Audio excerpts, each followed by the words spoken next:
All right, this is the part where somebody's going to say, "Ooh, he's using his hands." Well, I just washed them. I mean, bless your heart, being conservative. Yes, I've not only just washed them, but we're going to cook this to about 100. And it'll be really hot, and it'll kill any germs that you're worried about. The only thing I don't see is what I did with my knife. Oh, here you go. Okay, so we're going to pull this off. And it's very tempting to eat some of the chicken because it looks and tastes so delicious that don't do it. Save it for the dish. Pull off all the meat, and because it's nice and warm, it pulls off pretty easy, and you can feel all the gristle that you need to pull out. There's some gristle right there. There's some skin. I think that's all gristle. Okay. This was 3 leg quarters of chicken. I'm just feeling for gristle, anything like that in there, because I'm going to chop it up. The chunks, not chop it up fine, just cut it into chunks.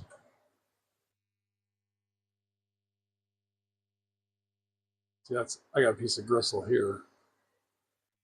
That's all gristle. That's a piece of meat.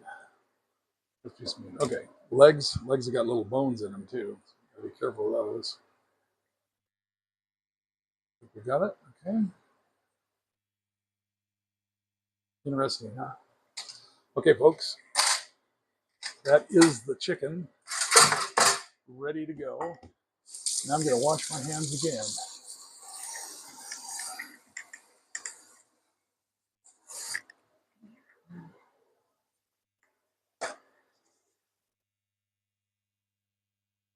So let's raise the chair.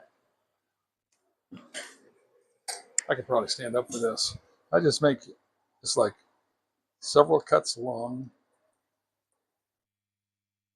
because I want them little chunks, edible, bite-sized.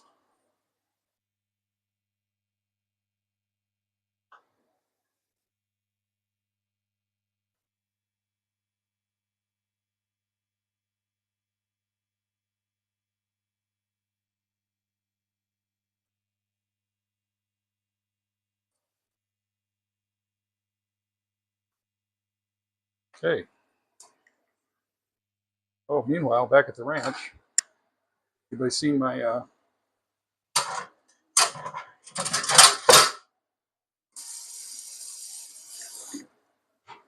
okay, this is cooking pretty good. Let me get my hands up. So I'm going to put in the equivalent of about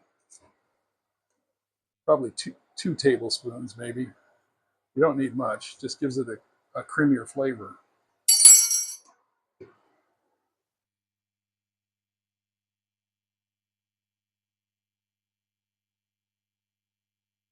And it's boiling enough that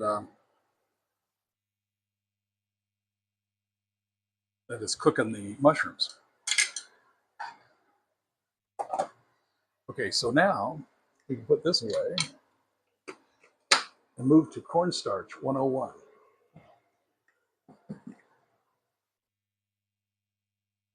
You'll find that most of your Chinese restaurants use cornstarch in everything they cook in the wok. And it causes the sauce to stick to it, tastes better. So I'll put some right in the bottom there. And then I'll just kind of throw everything in here.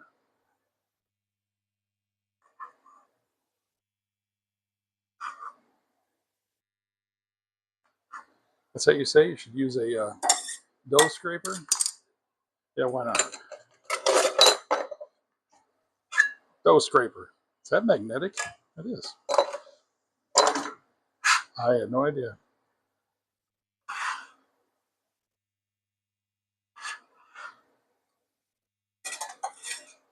Okay, there it is. Now, get dirty. I don't know if you can see this. I'm tossing all the chicken in the cornstarch. I need a sieve, and now I'm just going to dump this in a dish pan there, and then I can do it later, but I'll just shake it off. I don't know if you can see this. So everything's pretty dry and not stuck together. Okay. What are you going to do now, Bob? Well, I'll show you. Who said that? I need a big frying pan, a really big frying pan, or as we say in the business, a santé pan. A santé. You see this over here? I'll do it over here. Don't want to get too close to that.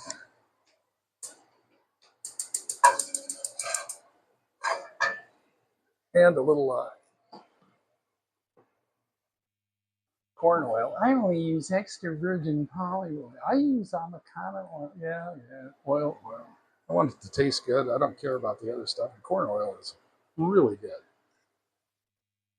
No, it isn't. It's bad for you. Talk amongst yourselves.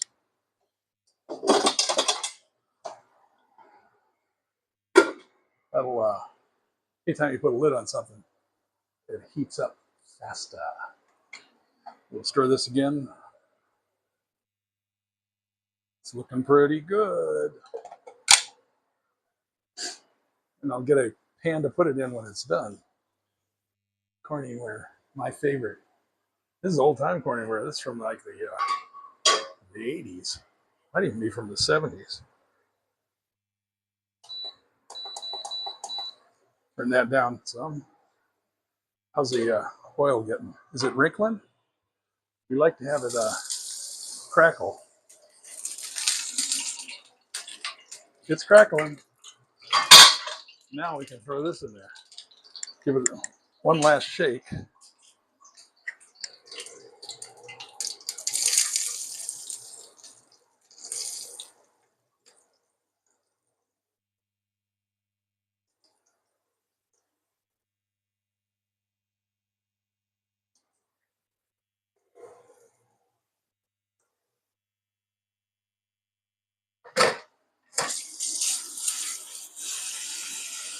You got soap on there, soap, in case you're wondering. Soap.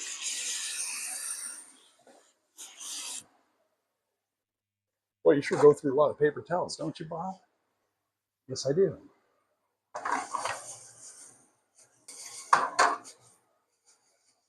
You just want to get this slightly brown. You want to get everything loose, nothing stuck together. Get it slightly brown. Anything stuck together, beat them up, make them separate.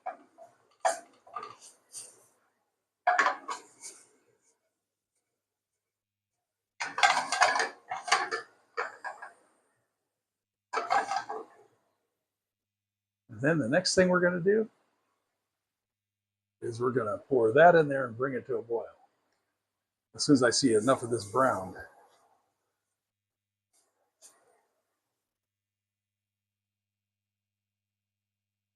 Okay, we can stick this over here. Turn this off.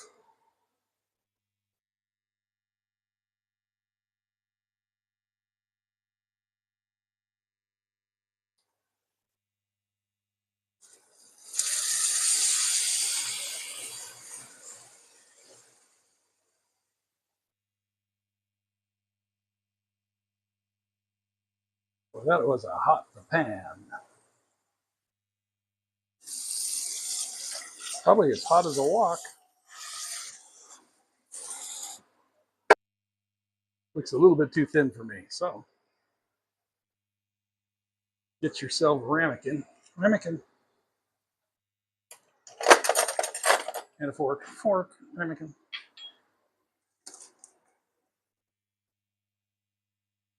And put just a little bit, use cold water, a little bit of, probably a tablespoon of cornstarch and a tablespoon of water.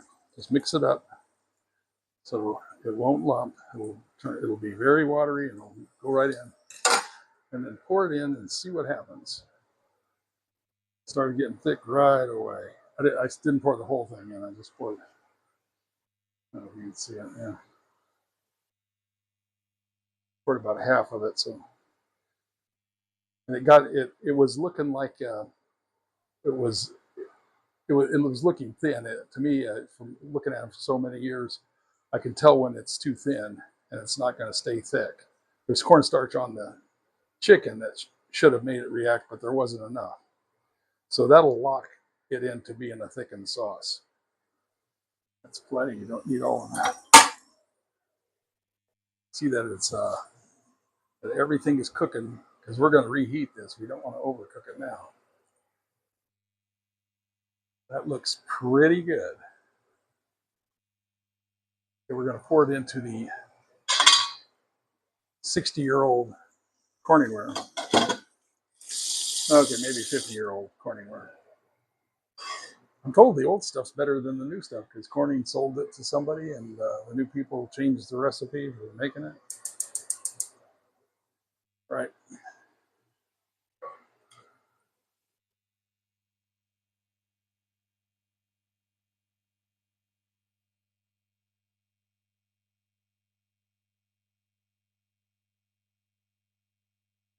And so this is going to be for tomorrow. So I'll wait till we come home from the procedure and she's ready for dinner. And I'll make a batch of rice, 1 cup of Cal Rose rice, 2 cups of water, bring it to a boil, turn it down to a simmer for 20 minutes with the lid on. I showed that in one of the other videos. That makes perfect rice every time. And she loves peas with this recipe. So that's it. Okay, so maybe I'll show a picture. You got the chicken a la Graham. Grandma, my wife's grandmother, her recipe. Well, as translated by Hermit Bob. And then you got your peas, a little butter, you got a nice roll. There's dinner. I'm gonna have to go eat this now. Thank you.